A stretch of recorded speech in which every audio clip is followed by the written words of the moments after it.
नमस्कार। आज एक ऐसी खबर लेकर के आए हैं जिसे जानना आपके लिए बहुत जरूरी है। प्रधानमंत्री मोदी के एक ही मास्टर स्ट्रोक ने बिखेर कर रख दिया है मुख्यमंत्री नीतीश कुमार के प्लानिंग को। चर्चा उठ रही है कि क्या मुख्यमंत्री नीतीश कुमार इस मोदी के इस मास्टर स्ट्रोक के बाद फिर से आएंगे इंडिया के साथ। कल आपने देखा जिस प्रकार से 543 लोकसभा क्षेत्रों में 10 लाख कार्यकर्ताओं से प्रधानमंत्री मोदी ने पहली बार संवाद किया।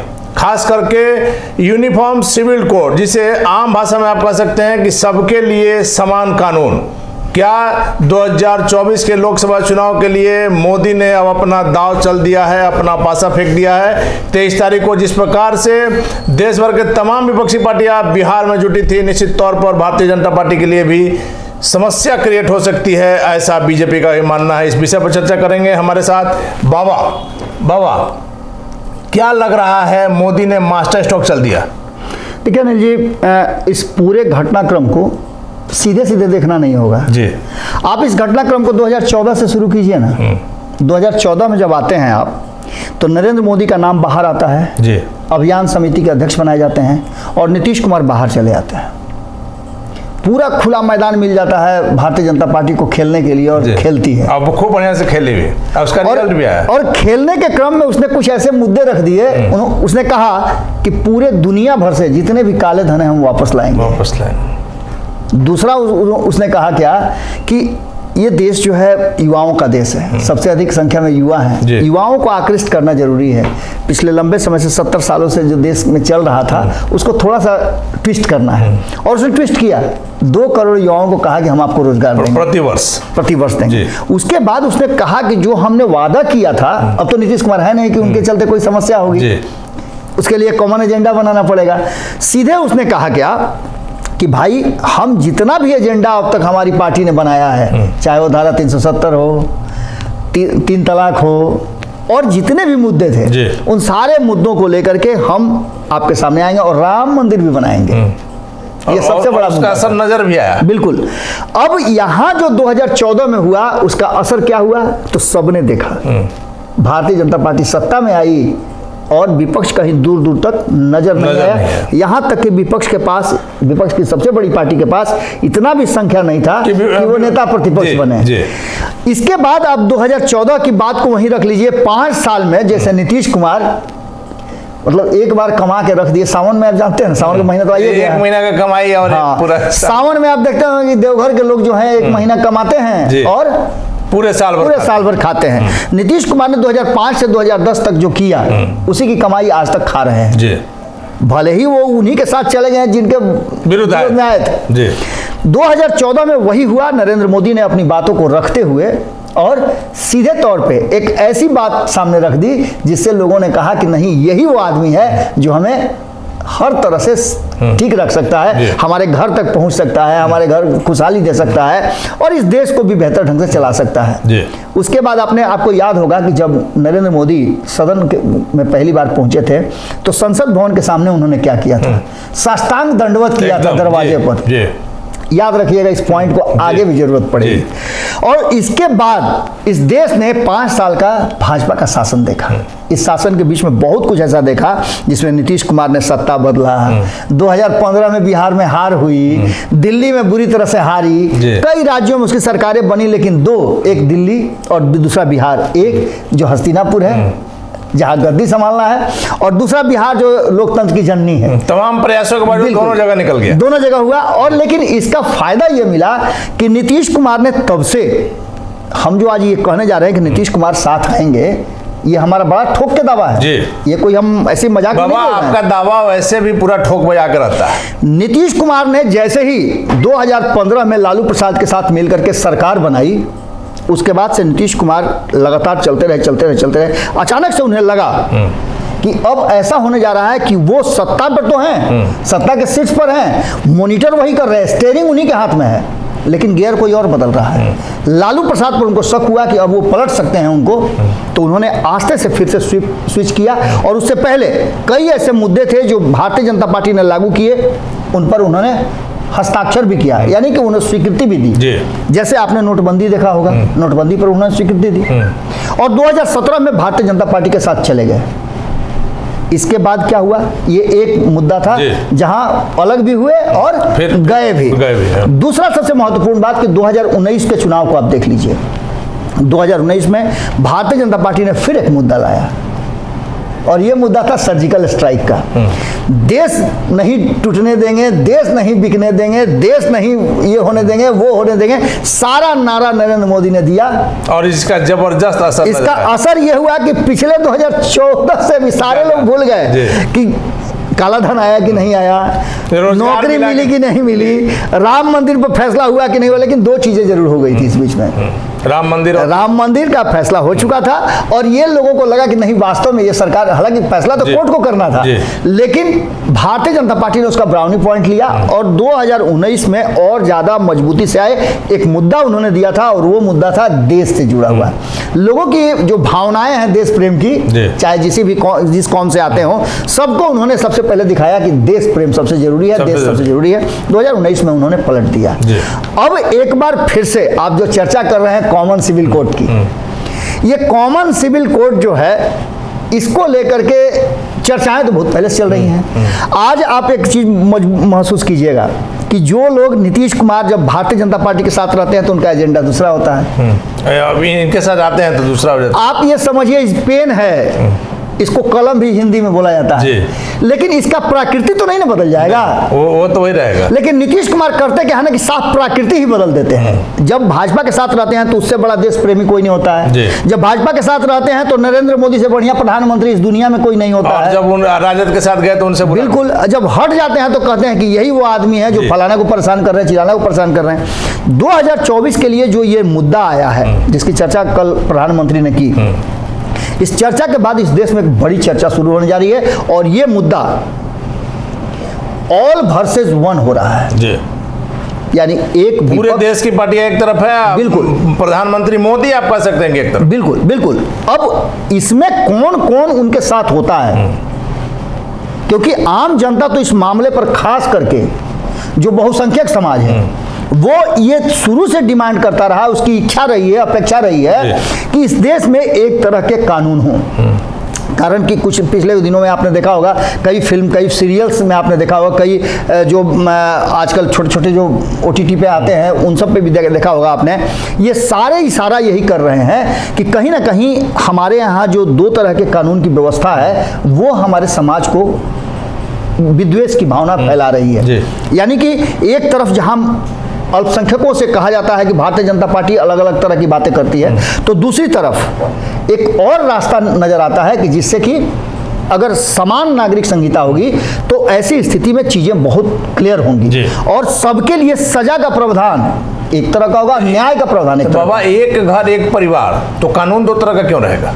बिल्कुल बिल्कुल। जब आप ये कहते हैं कि नहीं सबको बराबर अधिकार है, तो ऐसी स्थिति में आप उसका समर्थन कैसे नहीं कर सकते हैं? अगर आप नहीं करते हैं तो ये सीधा नजर आता है इस देश की जनता को जो बहुसंख्यक है, जिसको फैसला करना है। अब आप समझ लीजिए ना, सीधी सी बात है कि नरेंद्र मोदी ने उस वोट बैंक पर प्रहार किया है जो वोट बैंक कहा जाता था कि विपक्ष के पास है। जैसे आप मान के चलिए, अब बिहार की बात अगर लेते हैं तो MOI समीकरण की बात कीजिए। MOI समीकरण में मुस्लिम तो हैं, यादव कहाँ हैं? यादव तो RJD के साथ है। अगर यादव को ये समझा दिया जाए कि भाई आपको इससे ये घाटा हो रहा है, जैसे आप देख रहे होंगे पश्चिम बंगाल में, सीमांचल के क्षेत्र में ये समझाने में भारतीय जनता पार्टी सफल होती जा रही है कि रोहिंग्या वगैरह आपके यहाँ आकर के कब्जा कर रहे हैं, आपके मूल जो निवासी हैं उनका हक मार रहे हैं, तो क्या आपको लगता है कि लोग नहीं समझ पाएंगे क्या? एकदम लोगों को तो पता है। लेकिन इन सारी बातों को लेकर के जो मास्टर स्ट्रोक चला है, उस मास्टर स्ट्रोक में और भी बहुत सारी बातें हैं जो उन्होंने कही है। यहाँ तक की चर्चा लगातार चल रही है। विपक्ष 15 दलों का जो बैठक पटना में हुआ उसके बाद से चर्चाएं कई चल रही हैं और जैसा कि मुझे नजर आ रहा है कि आपके हाथ में कुछ कागज है, उसके अनुसार बहुत सारे ऐसे पार्टी हैं, बहुत सारे ऐसे दल हैं जिन पर विभिन्न तरह के आरोप लगे हुए हैं। साफ प्रधानमंत्री जी ने कहा कि विपक्षी दलों की गारंटी जो है वो घोटालों की है। उन्होंने सभी दलों का नाम लेकर के कहा है कि इतना 1000 करोड़ का, आप शुरू में सिर्फ देख लीजिए कांग्रेस में उन्होंने कहा है कि 1.8 लाख करोड़ रुपए का घोटाला कोयला से लेकर के 2G मामले में। बिल्कुल, आप वो पूरी लिस्ट उठा के देखिए ना, जितने भी 15 दल के नेता कहीं ना कहीं किसी घोटाले में किसी न किसी रूप में गुजरे। हालांकि ये बातें भी बड़ा अजीब लगती हैं कि भारतीय जनता पार्टी एकदम पाक साफ है, एक वॉशिंग मशीन लेके चलती है, जो उसके यहाँ जाता है सब पाक साफ हो जाता है, ये सब बातें भी देखने को मिल रही हैं। लेकिन सियासत में ये सारे साम दाम दंड भेद होते हैं।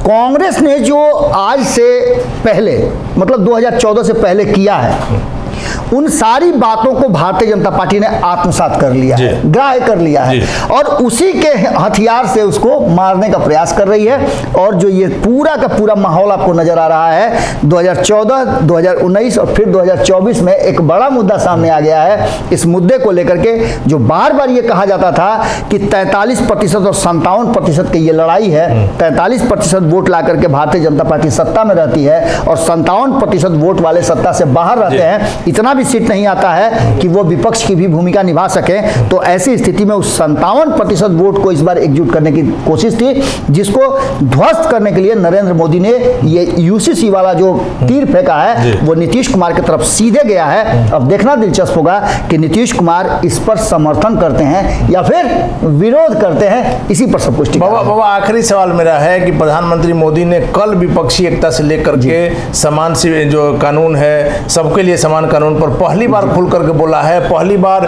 आप समझ सकते हैं कि 10 लाख कार्यकर्ताओं से सीधे प्रधानमंत्री जी जुड़े हैं, तो कहीं ना कहीं तो प्रधानमंत्री जी को भी मन में लग रहा होगा, एक पैसा ही अगर मान लिया जाए कि विपक्षी एकता जो कि नामुमकिन कहा जा रहा है, अगर संभव हो जाता है तो बीजेपी के लिए समस्या क्रिएट कर सकता है। अगर आपको दिल्ली जाना हो, बिहार और यूपी से होकर रास्ता जाएगा, बिल्कुल, और अगर दिल्ली जाना हो, आपके पास यहाँ से डायरेक्ट दिल्ली जाने के लिए अगर टिकट कंफर्म नहीं हुआ तो आप कोई ना कोई साधन तो अपनाएंगे ना।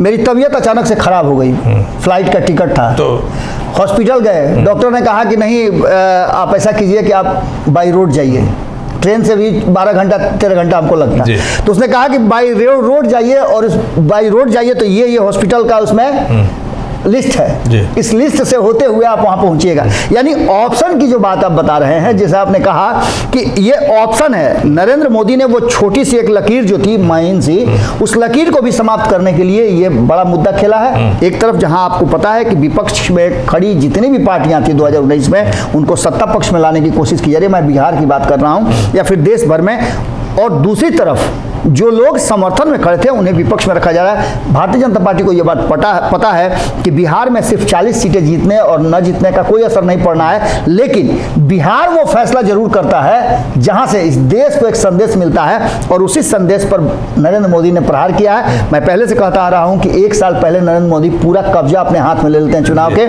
और एक बार फिर से उन्होंने ले लिया है, और नरेंद्र मोदी का ये जो एक बार फिर से छोड़ा हुआ तीर है वो सीधे नीतीश कुमार। बाबा हमने आखिरी सवाल कहा था, लेकिन एक ऐसा महत्वपूर्ण सवाल मेरे दिमाग में आ गया जो कि जानना जरूरी है।